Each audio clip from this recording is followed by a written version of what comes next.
You destroy the people who can rebuild a society and who can create a society anew.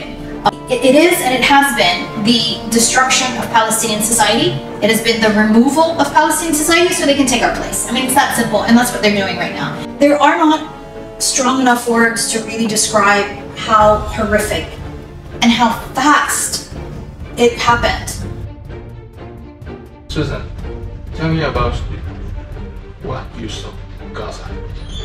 So what you see on the ground is infinitely worse than what you see on TikTok and social media. And of course, I don't know how it is in Chinese media, but in US media, the context is completely perverted.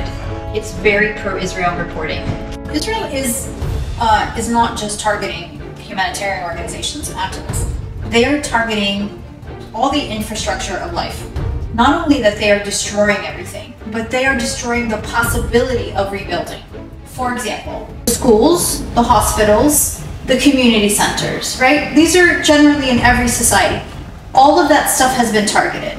All of our cultural centers, the museums and the libraries. The people they have targeted have been the scientists, the doctors, the writers. It is and it has been the destruction of Palestinian society. It has been the removal of Palestinian society so they can take our place. I mean, it's that simple, and that's what they're doing right now. This has never been about Hamas. It's never been about the resistance. It's never been about anything other than removing Palestinians and taking our place. In a matter of 5 months, Israel probably set us back 2-3 decades. What is the grass organizations locally and internationally has been doing for Gaza? We understand many international organizations has been trying to want to go to Gaza to help. So I think there are activist organizations in Egypt who are trying to do work. I think they are suppressed and have not really been able to do much inside Egypt. I mean, I don't think they're even able to protest. It's really not clear how much those aid organizations are actually able, what they're actually able to accomplish. And truth be told, there's a lot of questions about where the aid is going. There's a lot of organizations who want to go into Gaza to help. Unfortunately, Israel has blocked really everyone. There are no journalists in Gaza, for one thing, because Israel is blocking every international media outlet from actually going in and reporting the truth.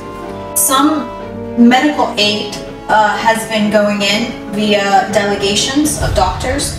They go in for a week or 2 weeks and then they leave. I don't know the extent of, how much they're able to help. They come in with their expertise, but they don't have the right equipment to work with. When 30 out of 36 hospitals are destroyed, and the operating rooms are down to the bare minimum. Most of them, what's left, don't have reliable electricity. They don't have, enough medications. They don't have anesthesia. They don't have. Israel is banning scissors even. So you cannot have medical scissors go into Gaza. So a lot of things are banned, and even though some experts, medical experts are going in, surgeons and whatnot, what they can do is limited. And also it depends on what part of Gaza. So in the north of Gaza, nothing really is getting in. People are quite literally starving. They are dying from simple infections because there's no antibiotics. And in the south of Gaza, there's a little bit more food available, but it's crap, They are able to get rice and flour, which is, people in Rafah will feel lucky, because their families in the north are starving. The World Central Kitchen has been effective in providing cooked meals, which has been wonderful, but it's only a segment of the population that gets it. I mean, I think they're trying to increase production of meals, daily meals, but they have been very good in delivering food, I will say that. I saw it with my own eyes. Local people who just pool together their resources and create kitchens to help each other. There's a lot of that happening. A lot of just people helping people kind of projects that have come up. But it's not enough. 2024年4月2日，世界中央厨房7名成员在执行人道主义救援时被以色列国防军杀害，被迫停止加沙运营。Tell me about your organization in Gaza. What they're doing? So, Playgrounds for Palestine is it's a small organization. We used to use our resources to create recreational spaces for children, but with what happened with the ongoing genocide, we have been using our resources for several things. Number one, we are providing meals for several hundred families each day.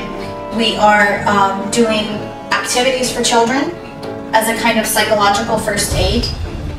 Those are the main things. We are funding a couple of local organizations who are providing for thousands of families. Those are the primary things. We also have funded an organic medical clinic for children. We're a small group, and again, what we're offering is a drop in the ocean. But one drop and one drop and one drop, and everybody's trying to do their best. But the destruction is so massive, and the pain is so acute. And people are so lost. 巴勒斯坦人民不但感受着世界的背离，他们的苦难还被当作娱乐。The United States, Israel, the UK, nearly all of Europe, ganging up on this tiny, tiny little strip of land that is 2.5 million civilians who have no army, no military, no air force, no navy. They have a small guerrilla fighting force of about 30,000 men.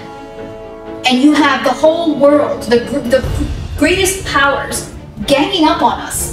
And we are already battered. We have already been besieged. Gaza has been a concentration camp for nearly 20 years. It has been occupied for over 50 years in a country that has been occupied for 75 years. And then you have the rest of the world that's not participating in this, just watching.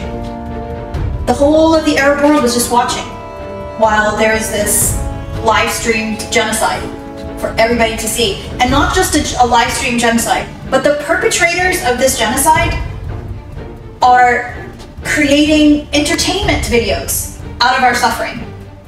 They make music videos when they blow up our universities, or when they see they laugh and mock when they see a dog eating a human on the side of the road that they shot or killed. They invade people's homes and steal. And then they find women's lingerie and make TikTok videos with the most private, intimate clothing of the women whose homes they just looted in, and then they burn the home.